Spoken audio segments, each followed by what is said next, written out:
it's Bill, and you're tuned in to the Pennsylvania Rock Show, providing you with the best unsigned rock and metal that Pennsylvania has to offer, right here on PARockShow.com, MegaRockRadio.net, 107.1 FM St. Louis, Missouri, AltRockRadio.ca in Hamilton, Ontario, Canada, RootarooRadio.com in San Diego, California, and XRPRadio.co.uk in Birmingham, United Kingdom, and then right here in the thriving metropolis of Leechburg, Pennsylvania on buildascene.com/radio.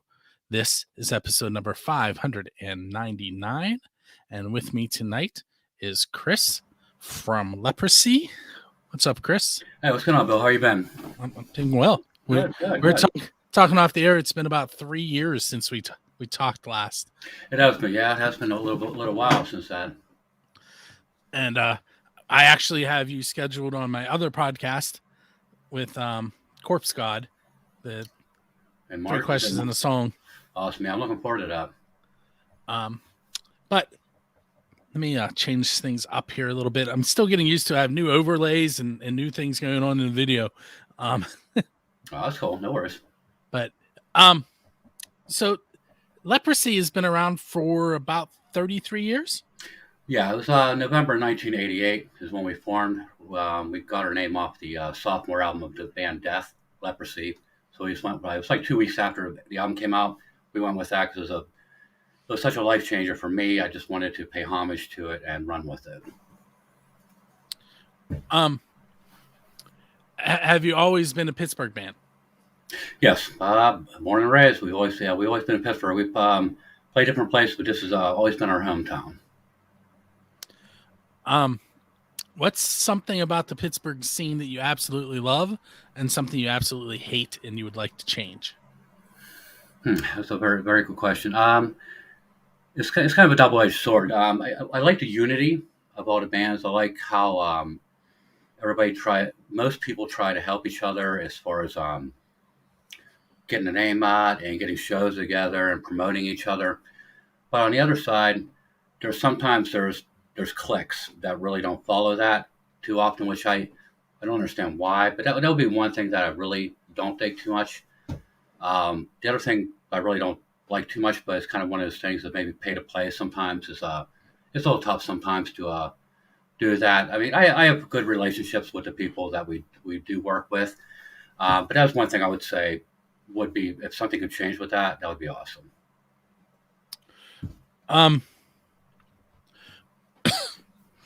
You mentioned off the air that there are about 17 guitars in the room with you. Yeah. Which ones actually go up on stage with you now? Well, since Leprosy is more active than Corpse God, this will be my Solar B. This is the one that goes up. If I can get in the camera there. There we go. This is the one that goes on stage with me all the time. So currently I'm endorsed by them, so they're good guitarists and pretty decent company. They're good company, good people.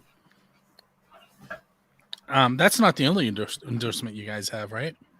No, we have Richter straps are out of Germany. I have an endorsement through Angle. They're out of Germany. Different clothing lines that were endorsed by Rattlesnake Cables.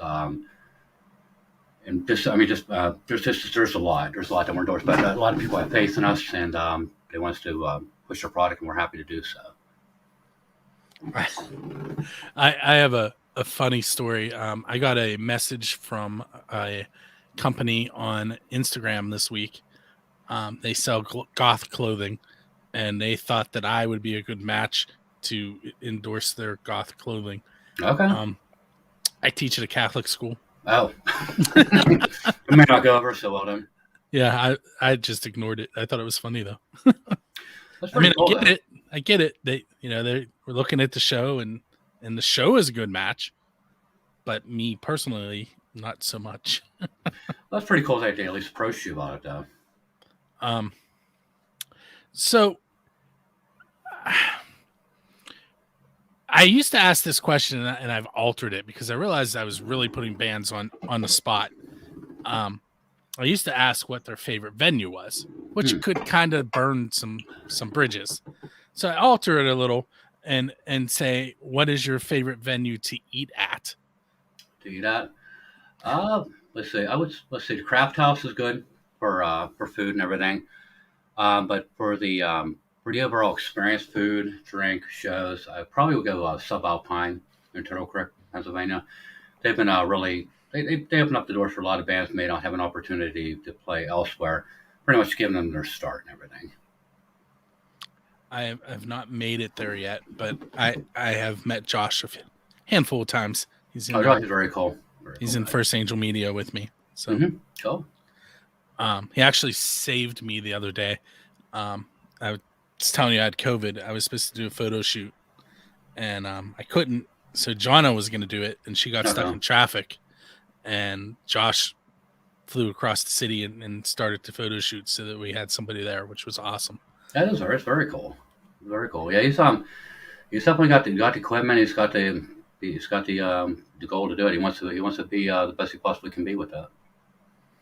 But so I'm going to go back to the guitars. What? There's clearly different models hanging up behind you. Oh yeah. BC Rich, Schecter, Kramer. Let me take a look here. Dial. Let's see. Ibanez, Jackson. Yeah, that's pretty much the main ones that I have. Yeah, it's a good bit. They always they have their draw to it. Like either it's a shape or it's a pickup or headstock. There's just different things that I like about them. What equipment do you use on stage? You seem like you might be gearhead. Well, right now actually I've been keeping it simple. I've been using for guitar to be a Solar guitar, be Marshall half stack, metal zone pedal with a noise suppressor. That's pretty much how to keep it simple. I used to use a Line 6, but it started getting a little bit crazy because once one thing goes down, the whole thing goes down. So it's better just to keep the stomp boxes, keep it simple, and if I need to just plug straight into the amplifier, I can. But I just like to keep it simple. I keep getting more and more pedals as time goes on, so I might as well just go back to Line 6. You know what I mean? But yeah, it's Bosses, they're making some good stuff. So I mean, so far sticking with those guys. What song that you did not have a part in writing do you wish you would have had a part in writing? So, any song in the history of the world you can. Oh, geez. I probably. Oh, geez, that's a good question.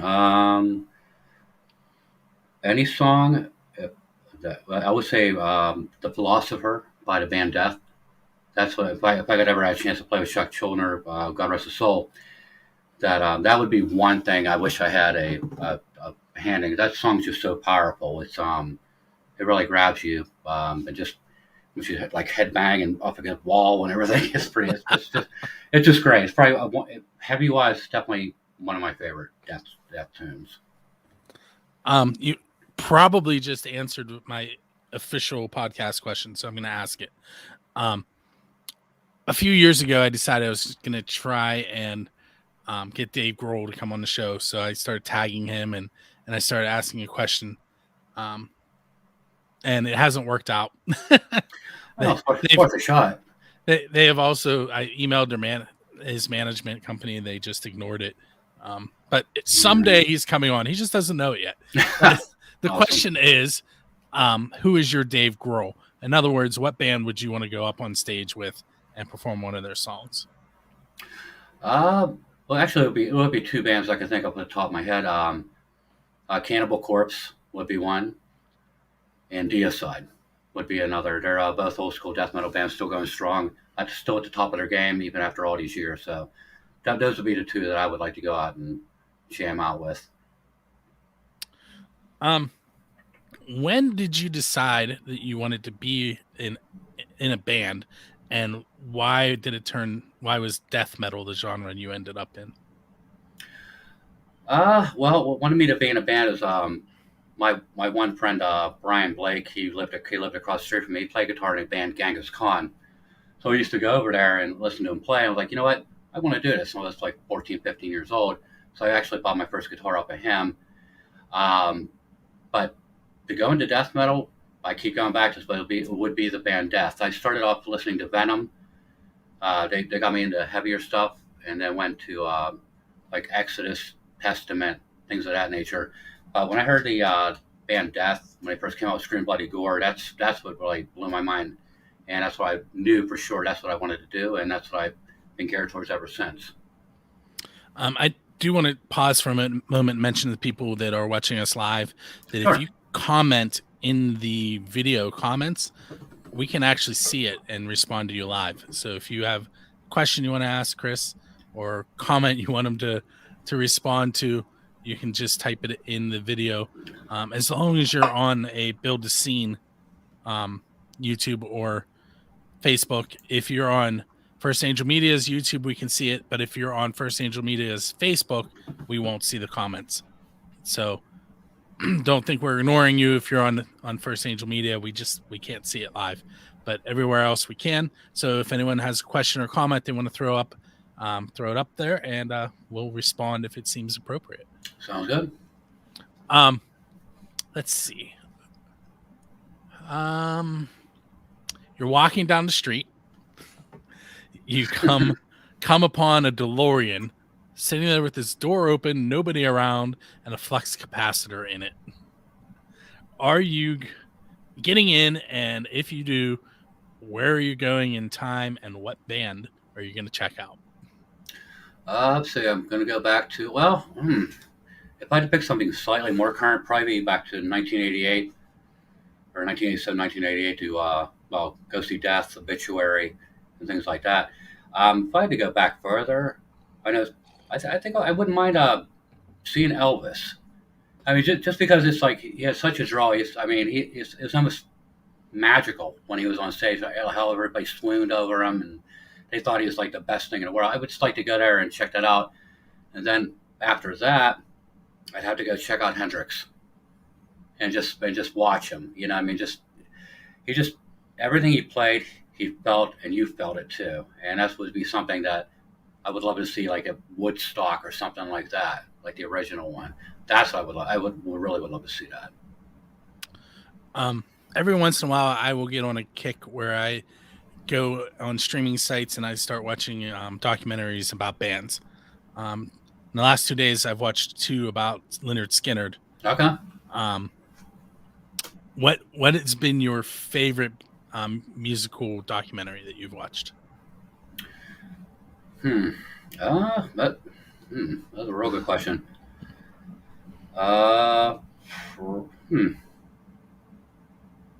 Probably Murder in the Front Row. It would be the one that's hit on my head right now. When I talk about the thrashing with Testament, Exodus, Metallica, when everybody first started coming out and exploding on the scene.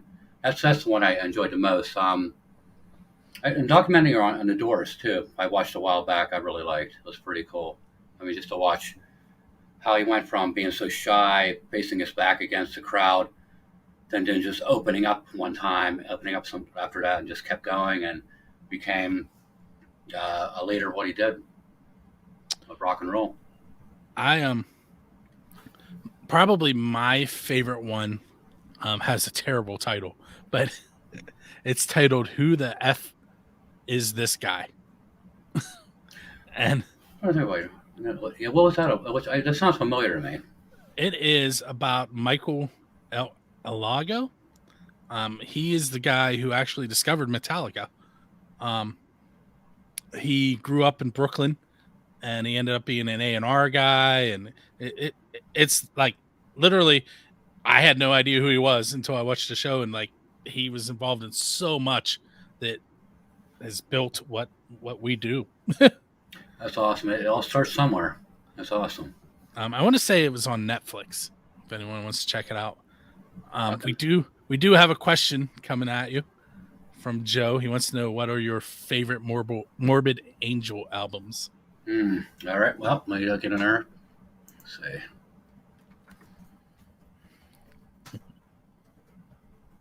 I can spell right here.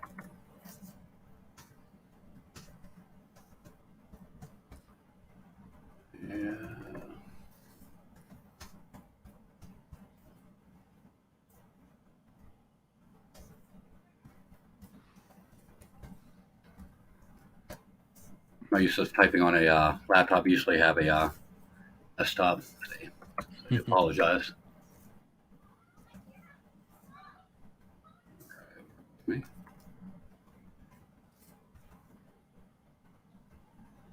I spelled covenant wrong, but that'll be those will be the two. You are actually, I'm going to throw it in there. You actually typed that in the private chat. You want to click on comments. Oh, sure, no problem. Let me see if I can copy and you can say it out loud too. I mean, they're listening, so. Oh, okay, cool. The two would be Bloodthirst and Covenant. Those would definitely be my two. Altars of Madness, that's what got me into Morbid Angel. But yeah, those would be my, I would say Altars of Madness and Bloodthirst, that would be the ones I like. Thanks for the question, Joe. If you could build a all-star band from the Pittsburgh scene to manage, so you can't be in the band, you're just going to manage it. Okay. Who would you put in the band? Oh, geez. I can't manage it. Let's see. See, I'm bad with last names, and everybody knows that. Probably on guitar, I'd probably put Jake from Postmortal. On bass, let me see here. Probably Gizzy. I put him on bass. And let's see, for drums, I'd probably put our drummer Seth on there.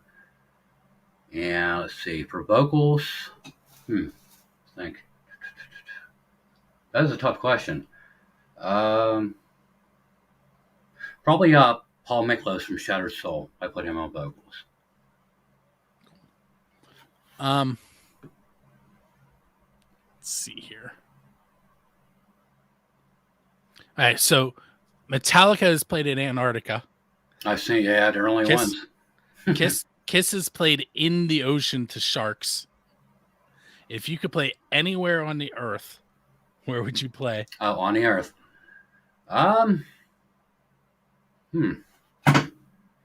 See, already in the ocean, Antarctica.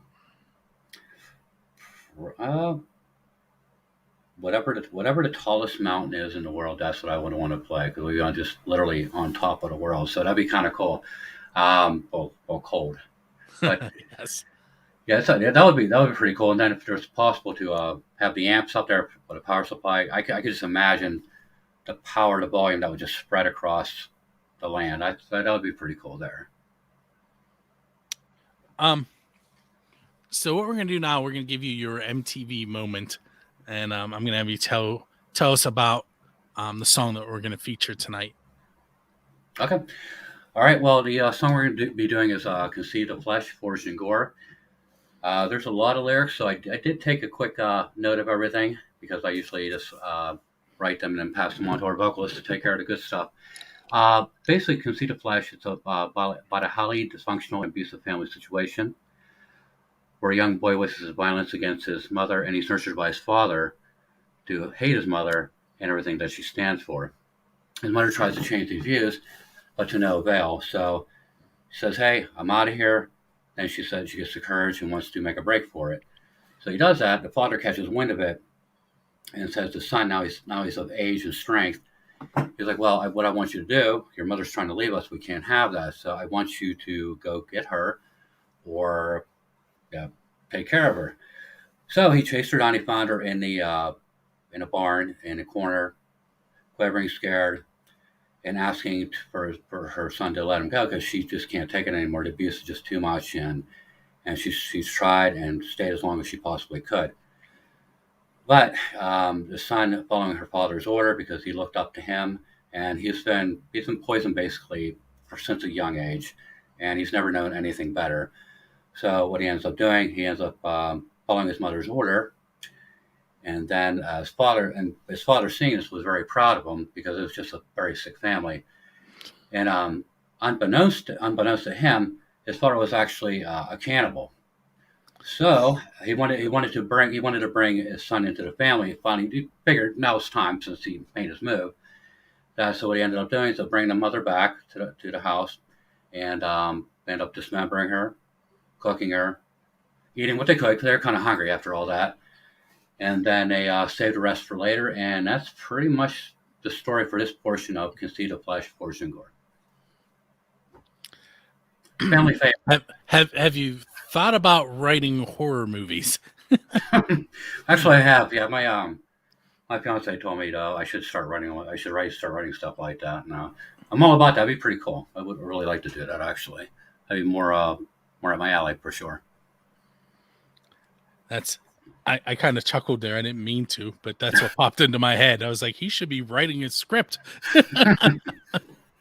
Yeah, we have a lot of lyrics are based. We have a storyline when we write lyrics, so we're kind of like this is Conceit of Flesh and Forged Gore. It's I want to say it's three of four. We have 4 songs that tie all together like lyrically, so it's kind of we got a theme going with that, and end up with this gentleman here. He ended up actually becoming a serial killer, which is put into our Conceit of Flesh, Forged Gore release from back in 2017. It's Charles Andrew Ramey, the Gemini Killer. So you have to read about him. That's where he came from. So what we're going to do is we're going to take a moment. We're going to listen to the song, and we'll come back with Chris. For those of you that are tuned in live for the first time, you don't actually get to hear the song right now. You have to wait until the show is released, which it will be Friday at 6 a.m. on buildthescene.com, which is in the video. I can't point at it. I hate that I'm backwards. It's right below Chris. There it is. And it'll also start airing on the different radio stations Friday night at 8 p.m., which will also be on Build the Scene. And then if you weren't listening at the beginning of the show, I listed all those stations. The schedule is actually at buildthescene.com. You go to podcast, select episodes under the Pennsylvania Rock Show, and you'll be able to see the schedule of when it airs on the radio and who's going to be on the show and past episodes as well. So if you go back far enough, you can find that 2018 episode that Chris and I did as well. Awesome. Or you can just click on search and type Leprosy. Those two. So what we're going to do is we're going to come back in as if we just played a song, and I'll have some more questions for you. All right, sounds great. Okay, so that was Conceived of Flesh, Forged in Gore by Leprosy. With me tonight is Chris from the band Leprosy. We have discussed the 2017 song.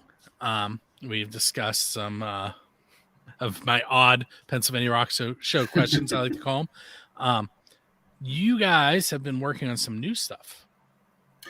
We have. We just finished recording with Shane Cerebral Audio Studios.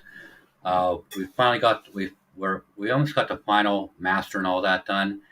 We just got to wait a little bit more time because things that are worth waiting for, you wait for. This one's going to be entitled Impulse to Kill. This is a continuation of Conceit of Flesh, Forged in Gore. It's going to be 8 songs in Macabre that are going to be tying back to Conceit of Flesh, Forged in Gore. It continues on the story of Charles. Hopefully, we should have it released. Our goal is, I'll say, late March, early April. It might come before that. It might come after that. You know how it is with recording and getting the releases out. But yeah, that's our goal, to get that out and to spread the sickness across the land. I'm gonna out you a little bit here. So okay. I told Jonna that you were coming on from First Angel Media, and this is what she said. She said, Chris is a really nice guy and he has the cutest little girl. Oh, Ava, yeah. She's just my little pumpkin. She's a spitfire, keeps me on my toes. She's 4 years old. I'm 50. So it definitely definitely wakes me up every morning with a big smile, or sometimes not a big smile, but I wouldn't change it for the world. My daughters are 11, so it's been a little while since they were 4, but I remember that. Yeah, they definitely keep you busy, and she likes beating me up for whatever reason. I don't know. I'm the only one she does it to. Rough houses with, and that's cool though. No worries. If you, this may be a great question for your band. Okay. All right, so an apocalyptic event happens. Okay. And only a handful of humans live. And one song from every band survives. which one of Leprosy's songs is going to survive and help repopulate the earth? Oh, damn. Well, hmm. I think. Well, some of the song titles I can't say on the air, but if I had to pick one that kind of fits what we're talking about, probably to repopulate would be "Conceit of Flesh," Virgin Gore. I would go that. I think that would be a good one. Yeah, the rest of the names I can't really say on Well, here, I know. but then there's something till she came apart. We could do that too. That's another one that's fornicate until she comes apart. That type thing kind of goes with populating,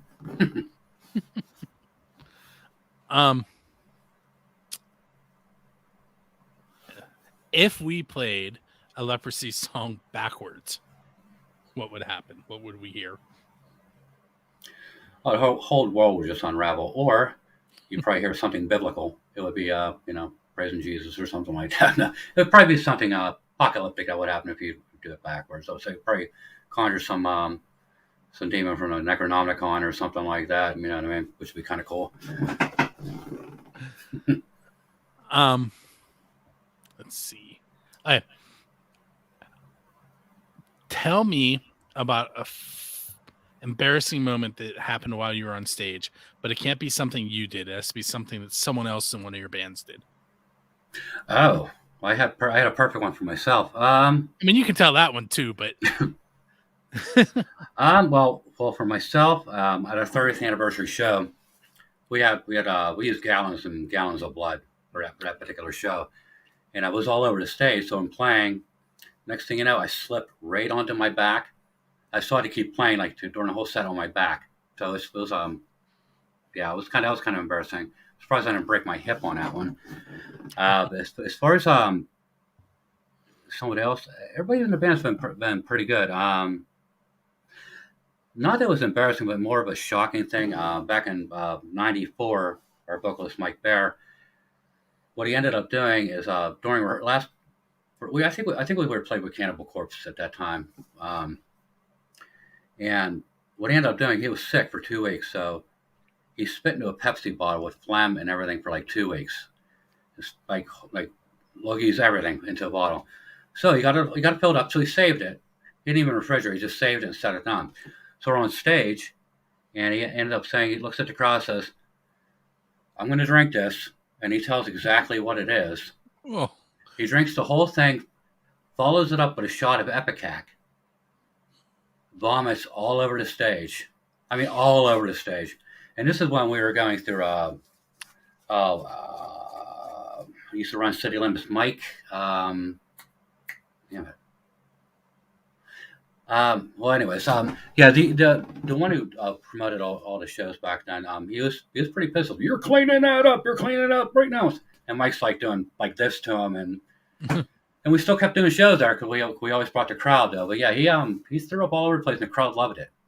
Yeah, they were all over it. Not literally, but yeah. But it was it was definitely all over the place for sure. I would say another show was kind of where which was more of a venue issue. Was the lights, the weather took out all the lights, so we had to play by candlelight and a generator, which was kind of different. That was a Virginia show, the West Virginia show. That was kind of different. Yeah, I'd say the vomiting thing probably would be the coolest thing.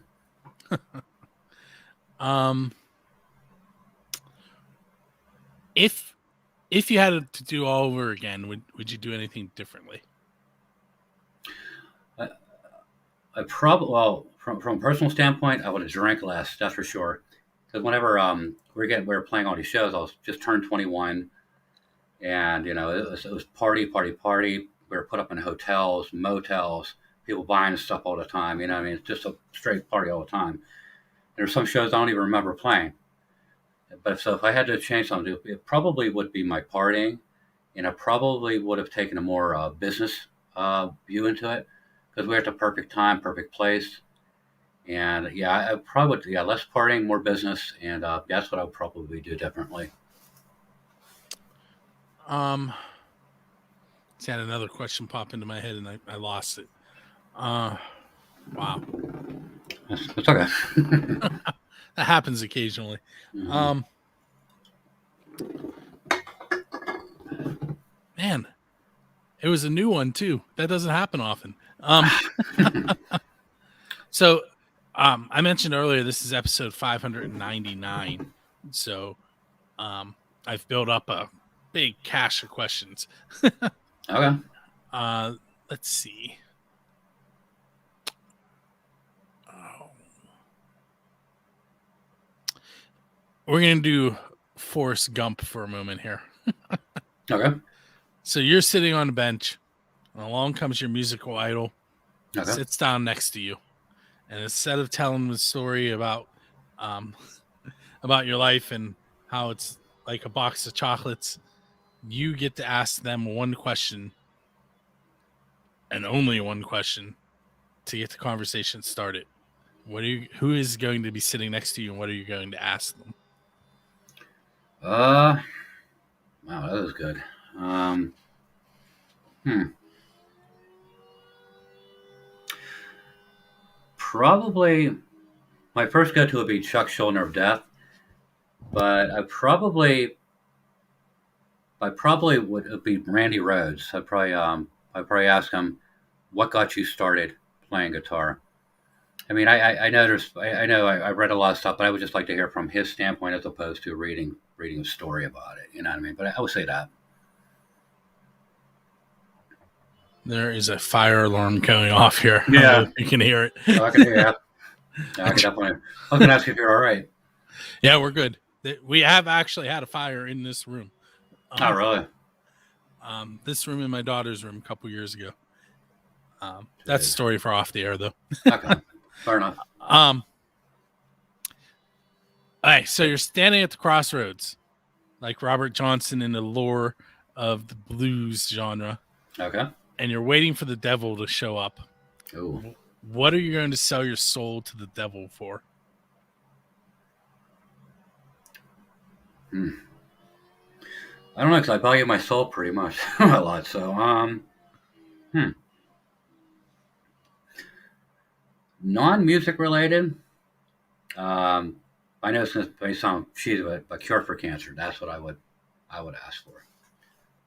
So yeah, that's kind of it. If I'm going to give up my immortality, I'd rather have it for the good of the world, something like that. I like that answer. I'm going to go with one more Okay. of my type of questions, and then I have two more questions that'll probably be the easiest ones of the night for you. Okay. Um, so let me think. Maybe I'm going to go with one more of those questions. Oh, okay. So you mentioned playing with Cannibal Corpse. The most famous musician I have ever had a conversation with was Gene Simmons. That's very cool. All right. Who is the most famous musician you've ever spoken with? Most famous. Talked to a lot of people. I mean, you can name drop all you want, actually. I would say James Murphy would be one from. He's playing Obituary, Death, Disincarnate, Testament. Um, hmm. Spoke to Tim Ripper Owens briefly, even though his ego is pretty large, so that didn't last too long. He and I have a mutual friend. But, I've never spoken to him though. oh, really? Let's see. Oh, those would be the top. I'd imagine. Chuck Billy from Testament briefly. I really haven't had two full on conversations, but a lot just more of hey, great show, or like for example with James Murphy, we would talk a little bit about the past, and Terry Butler, bass player, he's playing Death, and he's Massacre and Obituary and all that. those are probably like the Florida death metal crew. Like all those bands are very cool. Like Glenn Banton as well from Deicide, he's very cool. Um, Chris Canola is cool. Yeah, I would say the most famous, Marty Friedman. I would say maybe that was briefly. I was very briefly, but yeah, I would go with that. Where can the listeners find your band online? If you go to leprosyofficial.com, that would take you to our website. If you go and you go under Facebook, it's Leprosy Official. If you go to our website, it's leprosy.cc. Bandcamp is Leprosy Official. Let me see here. As well as Spotify. It's all Leprosy Official. So if you look it up, you'll find us anywhere. And I don't know what's going on outside, but now there are sirens going off. Yeah, I can hear that, yeah. So, last question. Okay. What's coming up next for Leprosy? Well, we're going to do our CD release. Hopefully, we're going to do get some touring done. Get a lot of merch out and just shows. And in the meantime, if we're not planning a show, we're going to promote other people's shows. And yeah, that's the goal. Well, and we're probably, I think there might be a video in the works coming up. So hopefully when the single is ready, we'll be able to drop a video down, and everybody can enjoy that. And also in the meantime, we also have a club that we're putting together, me and some friends, called the Metal Legion, which pretty much what we do is we promote local music, whether through shows or local radio stations or any online personalities, anything like that. So we'll be doing that. So we'll get the word out about that, and hopefully we'll be able to build our Legion per se, and help everybody out we can. Cool. I want to thank you for hanging out with me tonight. All right, thank you. It was great. Thank you. Real quick, I just popped up on the screen. I got Todd. Check out, yeah, Todd from the Cheats. Mm-hmm. I took that photo. That looks great. Actually, I took all the photos that have been popping up on the screen. But the Pennsylvania Rock Show is released every Friday. And then if you look in the other corner, the 3 questions and a song, which I mentioned earlier, it is released on the 1st and 15th of every month. So this Friday, you will be listening to Chris and I chat. And then on Saturday, there's a 3 questions and a song episode that's available. So you could tune into both. Anyway, what's going to happen next is you're going to hear some more of the best unsigned rock and metal that Pennsylvania has to offer. Shortly, you will hear from John the American Hill Jack Lane. When you hear from him, he's going to tell you how to subscribe, listen, and leave comments. When that happens, you'll know the show is over. If you're listening on one of the radio stations, that doesn't mean it's time to disconnect. You should hang out and listen to some more music that you may not have a chance to hear on mainstream. Show some support to those unsigned and independent bands and the radio stations that are showing the support back by playing the show. My name is Bill. This has been episode number 599, and we will catch you next week. All right. Thanks again, Bill. Thank you.